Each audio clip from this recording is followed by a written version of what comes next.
Thank you guys for having me again. It's good to be here again. Thank you for coming back. Even though I said I wasn't going to be on the same set with you again, but here we are. I mean, you started again. No, it's okay. Okay, Okay. All right, let's forget. Let's forget. Yeah. So, I want to start addressing a particular topic. Okay. So, there's a fake it till you make it trend. I will hone into Lagos especially. There is I'm going to pretend to be it until I am it. We would rent houses when we're having an office space when we're having meetings. We'll rent cars when we're going to see clients until we're actually there. I want to know your thoughts. You are very cheap. People are now renting private jets. You are still renting car. Look at it. Is this the very that you boss go and interview me? Okay. You see, kind of low budget. Low budget interviewer. You follow. So I mean, he gets where I'm coming from. I have a bias towards it. I don't like the idea of pretending to be something you're not. But I've been told it's how you make it in Nigeria, in Lagos especially. Yeah. So I want to get your opinion. So first, I don't even like us domesticating things that are global. Okay. We like to look at things from our lenses too much. You know, it's a global thing. It's not a local thing. So my feeling about it is mixed. It depends on what you are faking. So if you are living a fake life, then it's a problem. Right? Because really, the world is going to see through your BS. Yes. You know, so you have to spend double the time And energy. on building substance that you spend on positioning to be what you are not. Do you get what I mean? Because you should not position to be what you are not. Because the world will see through the BS, right? However, what is branding really? Branding is not faking it. Branding is positioning the element that you want the world to see. Putting your best foot forward. And not all of you. Do you get what I mean? So I tell people, if you follow me, a lot of people see me every day on social media. They think that, oh, I know this guy. I've known him for a long time. And then they see me and they realize that I'm the exact opposite of who they thought they knew. The mental picture. So who they knew is not fake. It's just an element of me that I'm comfortable putting out there. Do you get my point, right? So now I know that that's probably not the perfect example. There are people who legit fake it. Like they live in thatched houses, but they position that they live in mansions. Like you said, the private jets. Now, again, there's context. So again, that's why I struggle with engaging on social media, because people think either black or white. People don't understand the concept of context and gray areas. Now, if you're an influencer and you're a lifestyle influencer, I don't think that you have to be rich to be a lifestyle influencer. Do you get what I mean? And you cannot be a lifestyle influencer and be showing your actual life, which is ratchet. Which is not showing. You have to an extent. That is not giving. Rebrand. So that is not giving. Do you get what I mean? So you have to. So that's a context that we have to cut them some slack to say, okay, if you're a lifestyle influencer, naturally you would find people who can put you on jets. You would find a way to show nice houses. You would always show the good side of life. Absolutely. You know. So my issue with it is this: it's one thing to project that. The way we project them, like you said, globally, there's this I can't remember what they call them, but they're like influencers, but lifestyle influencers. They do this restock influencers. It's one thing to project influencing lifestyle. It's another thing to push it to the point where regular human beings are trying so hard to be things that you cannot outbuy an influencer. That's like I keep telling people. When they say, "Oh, I saw this," and they're like, "See." But most of these things, they don't even buy them. Exactly. Brands are giving it to them free of charge, and they are restocking their kitchen with 5 different sets of cutlery, and you want to buy. You cannot outbuy an influencer. So I feel like there should be a balance where you're telling people, okay, this is the lifestyle, right? But you're also letting people know that it's not possible. You can't achieve it. Your house cannot be this clean if you have a 9 to 5. Yeah. So that's where I started from, saying there are multiple contexts of faith life, right? The first context is substance over positioning or over fake life. Okay. Because that one is a case where you are just positioning to be who you are not. Yeah. Professionally, business wise, you are constantly making it look like you have everything is going on fine with you. You are making it look like you are the smartest or the hardest worker in the room. Meanwhile, you are not, or that you even, or that you even have a job. Meanwhile, you are unemployed. Do you get people literally live absolute bonkers life on the internet? You know, and someone else is envying it. And someone else is getting depressed. If it's envy, you are literally killing others, right? Because of that kind of fake life. Yeah. Then there's the context of this is what I do, this is what I want people to see. Okay. You have food influencers that's what they do. It doesn't mean that that's how they eat every day. Yeah. Sure. Do you get what I mean, right? It doesn't even mean that they are paying for that food. Then some of them also fake it. They pretend that they tell you that they don't get paid for their reviews. Meanwhile, I know that restaurants pay some of them to the reviews, right? So, but am I going to castigate them for that? No, that's what they do, right? So I'm just saying. Make it believable. Now, there's the third element, which is what both of us are probably agreeing on, right? Of course, you know the first is also immense. Yeah. Now, the last one are the guys who just feel that social media or whatever platform, even in real life, they are fake. Yeah. They will sit in front of you and you can see the BS. 90 out of 100 of what comes out of their mouth is lies. Wow. There are people who, and you know the thing about lying is when you tell yourself certain things over and over start believing it. You yourself will start arguing with yourself that but this is who I am. they lie for no reason. Yeah. They will tell you, oh, they were in London, they were in Paris, they were in Kinikon, they've not been anywhere. And it's not really a big deal, you know. So I think that as a young professional, when we started our careers, lucky to those who are just starting now, lucky them. When we started our careers, there was no platform to harness, to fake. You know, you had to burn through the candles over a few years before you even begin to get listened to, before you begin to have a platform. And even that platform will still be within your circle, you know. So we then grew into being qualified to have a word on social media. Yeah. But now, even from undergraduate, you take very solid hot shots, you know, you put it on social media, you call yourself something leader. I had an intern in my company who left for low performance. And he's a leader. Wow. I'm not even joking. It's the irony. Low performing leader. No, he may be doing well wherever he is now, but he literally was a leader on social media. I think the problem is with the digital age, you can't say anything. That's what I'm saying. So you can say the platform is there. You can do whatever you want with it. And if we're being honest, you don't have to even know it. You just have to read about it. And most of them don't even know anything.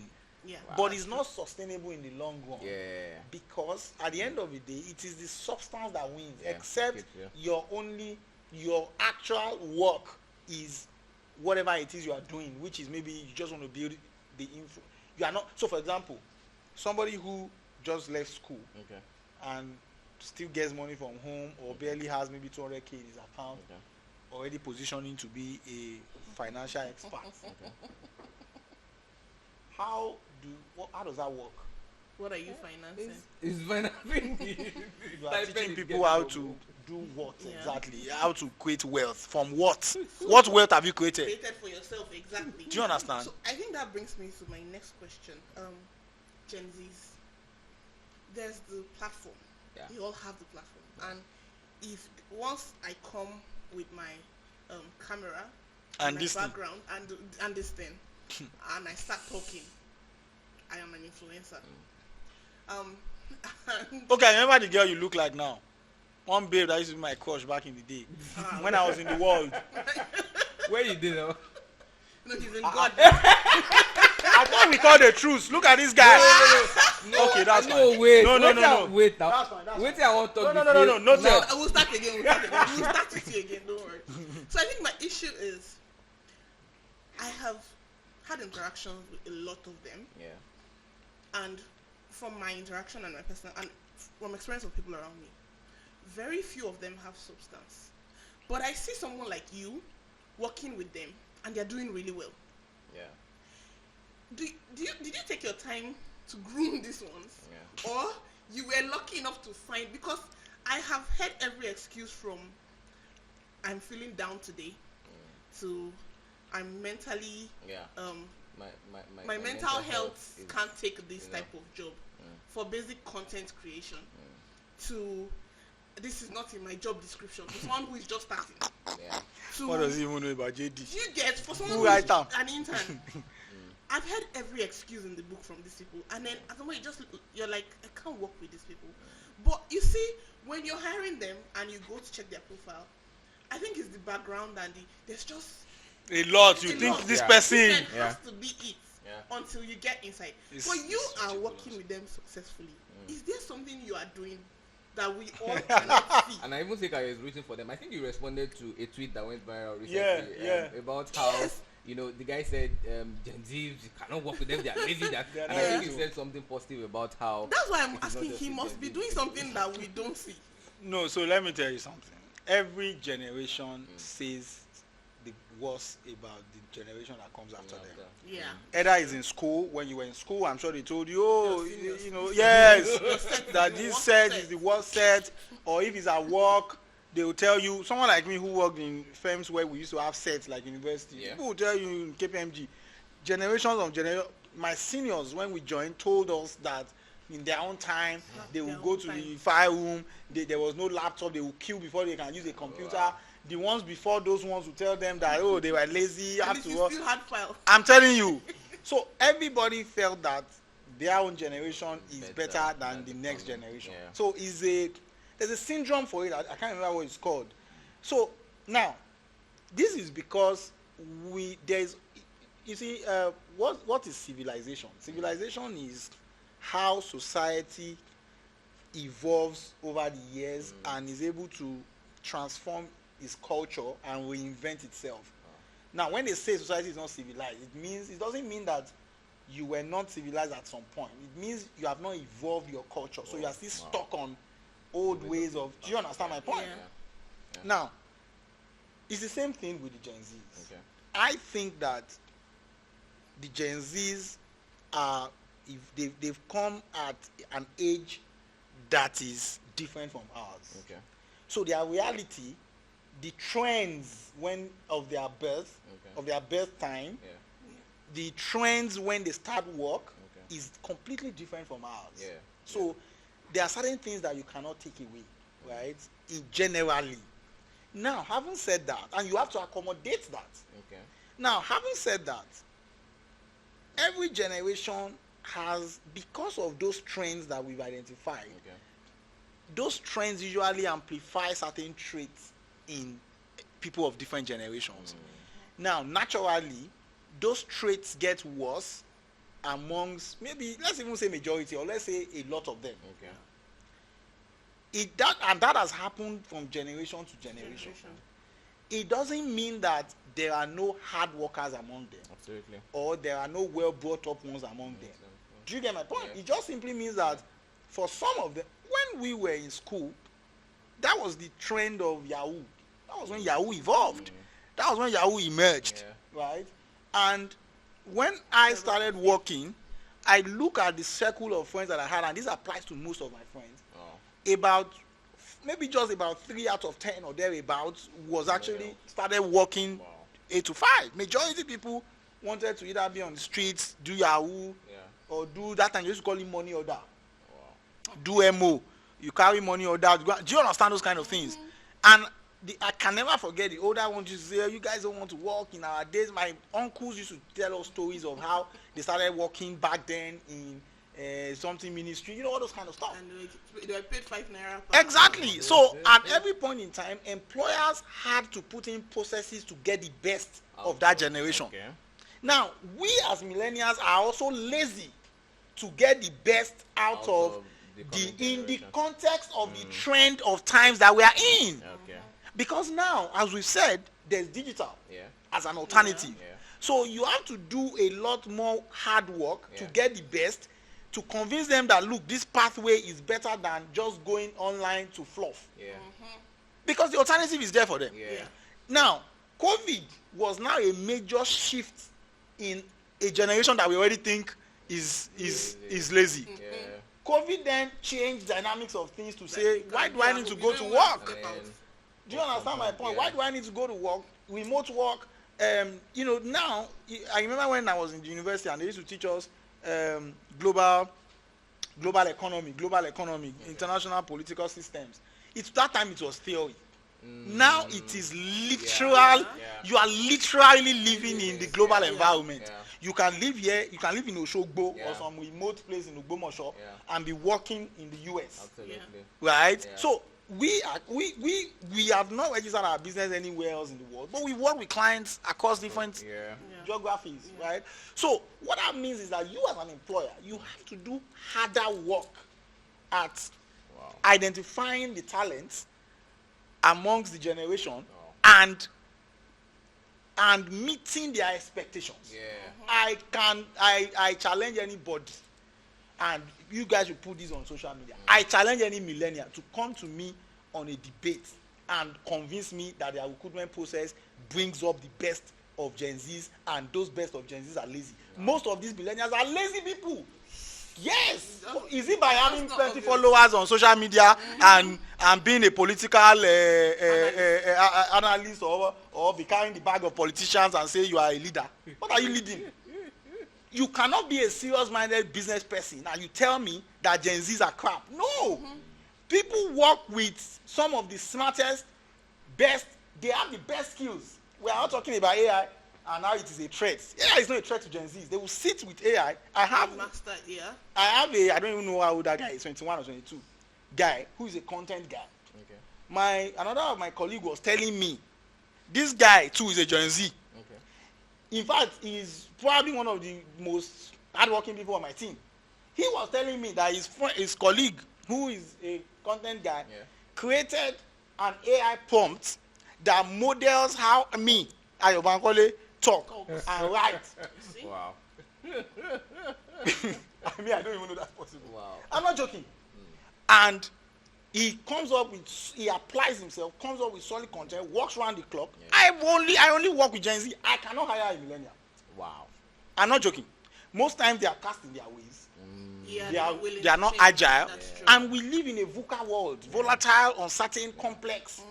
And do you understand? So millennials are not politically correct. Because do you understand? So now Gen Zs, again, how many of us are disruptive? We've grown up in a certain mode. It's just like baby boomers too. So we've already grown up in a certain mode. So when we get what's that word now? When when our ways get questioned. And it happens to us too with older people. Till today it still happens. When our ways it's very few of us outliers that can take it. Actually.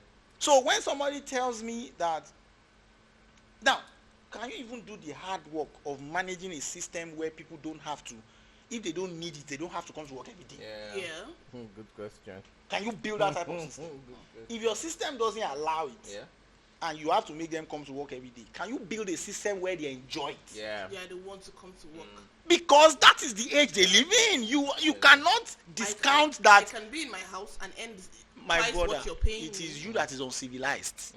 If you are stuck in the way, or your process is recruiting people. I sat at an interview and I asked somebody an agency that, do you think that this presentation you brought to me is good enough? How would you assess it? It's a question I ask people every time. Remember I told you at the last session about self-awareness? The babe was like, first class or two, I can't remember anymore. Smart babe. She said, I think it's good enough. After all, E for effort. No, I am not even kidding. Well, I mean, E for effort. Of course I didn't hire her. Bad. At least I who says E for effort at an interview? You can clearly tell that this one, smart babe, brilliant. She's not going to cut it. This one is not going to cut it. Now, again, I say I'm challenging all of them to a debate. Most of them a lot of people hire people from maybe my cousin's brother. If you put in a thorough process for interviewing and factor in the context of the environment that they work in, How many of them even do solid interviews virtually? Do you get my point? Yep. And still come up with the same quality of people who have behavioral traits. Yeah. How many of them have performance management systems that ensure that these guys grow and they feel fulfilled? It's not even by how much you pay them eventually. Initially. Are they growing? Are they growing? Do they see you as somebody that they can even learn from that can relate to their culture? Do you get my point? Absolutely. Right? So there are so many multiple factors that make it overall. Now that doesn't mean that, remember I said from where I started from, it doesn't mean that they are not lazy types or they are the lazy ones. But I'm saying that happens in every generation. It doesn't mean that, because it's a civilization conversation. This civilization today means there is more consciousness around remote work. There's more consciousness around digital culture. There's more consciousness around ability to speak up, because they can go on social media and go and talk. And I think we see their own because they are a more digital age. My point. So which now makes it look like they are lazy, because in their mind they are thinking of their alternatives. We all had the same issues. I mean, we just weren't projecting it. Like when someone tells me, the generation now, they are very immoral. I'm like, no. Even from our parents, they were immoral. If I tell you the kind of things we used to do, if I tell you the kind of things we used to do in secondary school, exactly, and the kind of things my mother used to do when she was, what are you talking about? Everything. A friend of mine, the mom would scold her about her dressing, and then one day she found a her mother's pictures in bandana and short sleeve. Yes, that was the last day her mom said anything. It happened to me and my father. Look.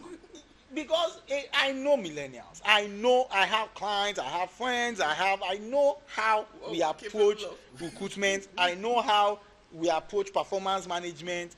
I know how we approach, and don't get it wrong, working with me is extremely difficult.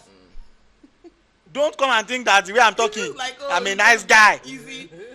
In fact, for my interview, I discourage you. I tell them, are you sure you can work with can you work with me? Because my standards are incredibly preposterous. So for me to be defending my people and saying no, they've tried. Because not just they've tried, they are exceptional. I have, I think 4 or 5. I do internship academy every year. I have some crop of interns now. Fresh from school, they've not even served. So Gen Z. In fact, one went to Covenant. If she talks to you, you will be wowed. Amazing set of individuals. Do you get what I'm saying? So somebody will not come and tell me somewhere. They should come outside public. Let's open their system and see how they hire. So how they hire and how they grow. And how they grow people. How do you groom people? Are you willing to replicate yourself in others? Some of these people, they don't even share information in their company. That's another. They will be holding information. They will be giving you immaterial work. Meanwhile, these guys open Instagram. They see other things that their colleagues are doing. In those days, you feel like, what am I doing? In those days, you have to travel to meet your friend or call him before they tell you what they're doing and call him what's happening with them. Now, once they open, they see the important work that their colleagues are doing. Who really give what they call credit where it's due. That's what I'm saying. Publicly and privately. Do you understand? And then you want them to stay with you. That's not really willing to even let people know you are working with one of my staff members, true story, one of my colleagues, he graduated from Unilag. And did a post, and I responded, commented, and all that. And somebody DM sent me a message on WhatsApp. Why would you write this kind of thing for your colleague? That you then poach him, So I had this issue. I was going to ask. An influencer recently did a sponsorship for his team and talked about all their good work, and they posted it online.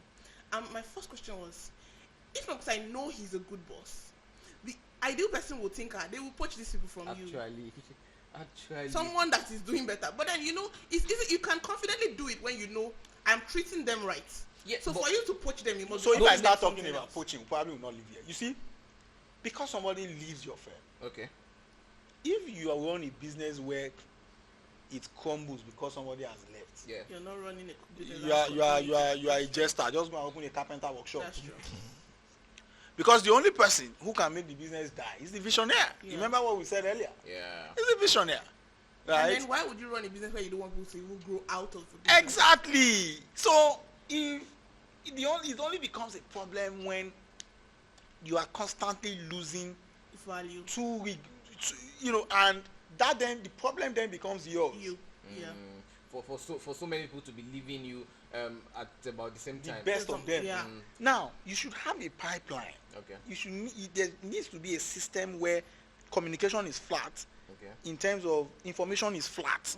When I say flat, everybody learns from each other. And everybody works together.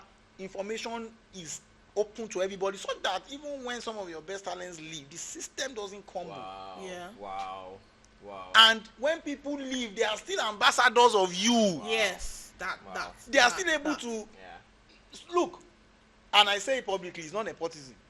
If I have 1,000 CVs, we in our company prioritize referrals from ex-staff or current staff. Wow. Oh yeah, if you want to get into Caradium or any of my businesses, it's faster if the staff, because you've worked with me. Them, exactly. Yes. Do you understand? Yeah. You must have told the person every thing that if you know you want to play, don't go and work with AYO. Do you understand? If you know you want to spend 2 hours and go and be doing fancy, don't go there. Do you get my? In fact, we've done interviews where at times we would have gotten to a point where we are thinking, should we take this person? The person will just randomly drop a name of a staff. When we ask, okay, how do you know? Once you drop a name of a staff, it can change it 360. Wow. Because I can hold the interview and call that person just to say, do you confirm that this person? So there's a culture in our company where it's part of your, how do we call it now? It's part of your bragging rights that you can recommended quality people. Will be hired too. Wow. I told a friend recently, I said, okay, they wanted a job, and I said, you see, I haven't worked with you personally, and the people that I recommend people for, they trust my recommendations. Exactly. So I cannot say go. You can't water down unless I have I have a reputation to protect as well. Exactly. If I don't trust your work. I beg. I don't give recommendations. I don't give. Except I have forget that you are my friend though. I can give you a personal reference. But if it is work, you must have worked with me. I must be able to say this is this person's work ethic. Gen Zs if you haven't hacked, and I don't know why people think it's a bragging right for them to be coming to public to say Gen Zs are lazy. It's an indictment on you. Actually, because these are the people that, as a millennial, these are the people that you have to lead. It's not your own generation you have to lead. So these are the people. So if you are failing at it, then it's an indictment on you. So who are you? Which next leaders are you emerging? Because by the time we all become 70, the leaders that would have worked with you and passed through you, who will be leading them, are the Gen Zs. What is the fate of your business if those people are not ready? Majority of them are just trying to do Kinikon. They are trying to claim. There's also Messiah complex. Where you believe that now your own generation and now you know and pass. The other generation you don't know anything. It's a lie. Do you think this explains why maybe in this part of the world or for certain businesses there is no continuity? Because I know there have been conversations about how in some other parts of the world you see a business that has been running for many years. Do you think this is something they really understand? They need to understand the peculiarity of the next generation and to act accordingly to that peculiarity. Okay, so that's taking me to another realm entirely. Oh, okay. It's not just about staffing. Okay. So, and every time I keep trying to remember the data. I'm a strategy person, so I'm very particular about data. I don't like just quoting things off my head. But there's a data that shows how many percentage of businesses actually survive more than the third generation, more than the second generation in Nigeria, and it's less than maybe 10% or 20%. I can't remember. It's really poor. Now, you see, for your business to evolve into the next generation, it takes more than just you. It takes more than you. It takes more than staffing. You can have the right task type of team, but a business takes its own identity, and a business is a human being. It's like a plant. If you don't water that plant all the time, now imagine that you are holding water from plants. If the plant is inside your house, you have to keep watering it every time. The best thing to do for that plant is to take it outside. Let rainfall. Abi? Then you have it's the same thing for a business. You keep your business inside. You have staff, but you are not feeding them information. You are holding a lot of information. You've not created systems that allow them to think on their use information and think on their own. Because the information about the business is what makes them the business. Yeah. So that when you drop dead, they will keep going. Somebody else can become the CEO and he has all the information. Like someone saying, okay, because they couldn't find the CEO, they don't have access to people's Bitcoin. Forget big English. Basic information. People don't know. Basic. Wow. People do not know.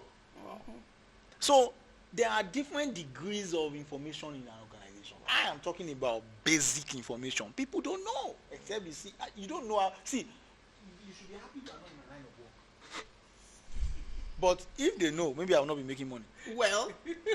So, no, I will still make money. So let's be happy because I have different things I do. Okay. And most of the money that we make is from international organizations who want to expand into other parts. So it's not even from all these guys who don't know much. Okay. So, now, and most of my clients do know is the next level that they want. That's why they come to us. The ones who don't know, we are doing NGO for them. Okay. Now, if you have a business, you already know that this business needs to go beyond you. Then you need to begin to surround yourself and empower people to do things, to lead engagement on their own, to fail forward, you need to allow them to start engaging clients. Now, there would always be risk to it. That's why it's an enterprise. You take care of the risks. You provision for the risk, not avoid it. You can't be avoiding every risk. You will never do anything serious. I tell people that you build your business to a point where even something as sensitive as payroll should not be secret. Because I should be able to know what I'm growing into. If I have yes, it's true. Not that I will know how much you earn, but I should know what managers earn in my company. Okay. Yes. Your top. Do you understand what I'm saying? I know what I'm aspiring for. So that I know what exactly and when would I get there? Exactly. It gives me an idea and a plan. Yes. Okay. Do you get it? It won't happen from day one. Okay. But there's a way you build the business to that point. Do you get my point?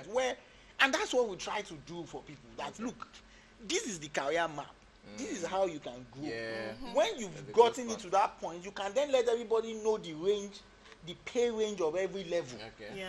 It may not be easy, or you may not start that at the beginning, but it's culture change. And if you check, this applies in most international organizations. You will see it on the internet. You know the CEO of Google.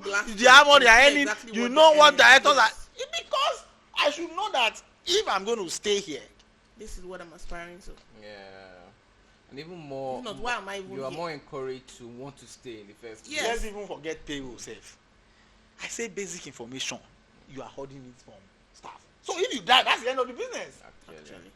And it's not for lack of the staff. Some of them have people that they are directors, senior people, all sort of things. So there are multiple systems, multiple processes, multiple structures that ensures continuity of a business. Now, more importantly, people just believe that business should fall in the line of inheritance. There's that.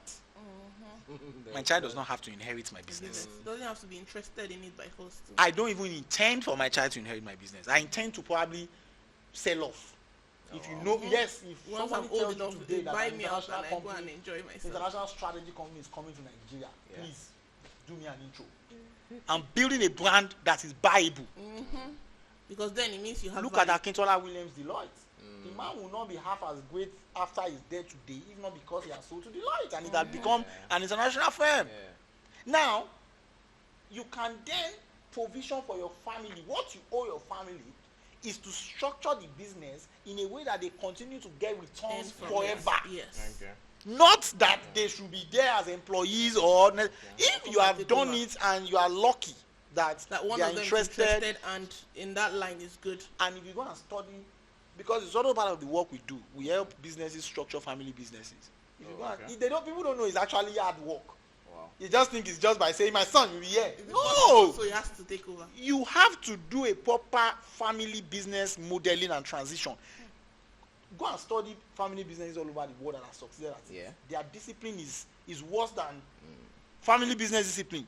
Once they look at you, are you qualified to be in the line of the family business? Once they know that you are coming to the discipline, the study, your education, everything is so mechanical. Tailored towards it's like royalty. Yeah. It's like born into the royal family. Being a cartel It is a cartel. Yeah. You are built to it's not by happenstance. It's not by family name. And it's not all of them that do it. Some actually choose that they want to go and start their own. They then help you structure it also in a way that your business becomes part of the overall family's. You get my point? True. But in this part of the world, we just believe, sorry if you don't understand Yoruba. But, and you just realize that things begin to fall apart. True. So those are the elements around. True. And again, look, it's still, our business still feeds with each other. If I'm working with you, I'm seeing in my mind somebody who can run this business if I'm not here. Yeah. I'm also seeing in my mind somebody who after he has left becomes a good ambassador. Yeah. So the scenarios is multiple in my head. Yeah. So I have quite a number of questions, but I'm just going to take one, and we're going to end this session again. I mean, conversing with Ayo, I mean, everyone can tell right now that it's an interesting, interesting. Yeah, I know, and that's why I'm not looking at him. It's always very interesting. But I'm going to ask this because you also touched on it. The issue of growing beyond where you are. You mentioned something about your business focusing on how to help, brands or organizations from abroad who want to, spread into other places. What, basic things can businesses do or look out for, put in place? At what point can they even start thinking, we think we need to take this outside of where we are right now, as in outside of our country, or should they even think in that direction at all? At what point, and how can they make that happen? Okay, so there are different reasons why people expand these days. There's artificial expansion, mostly driven by VC funds and all of that. Okay. I mean, you guys will be familiar with all of those things. So if I've gotten money from investors who wants to see growth at all costs. Why do you call it artificial? Because you're not ready for it yet. Okay. But you are doing it because most times they're not even making money in their principal. Well, I'm not joking, but the investor wants to see growth at all costs. So that valuation is valuation driven. Yeah, it's valuation driven growth. That's not growth. Okay. It is artificial. Okay. Do you get my point? Because in the real substance of it, it's not really there. Yeah. A lot of time, not all the time. Now there is that.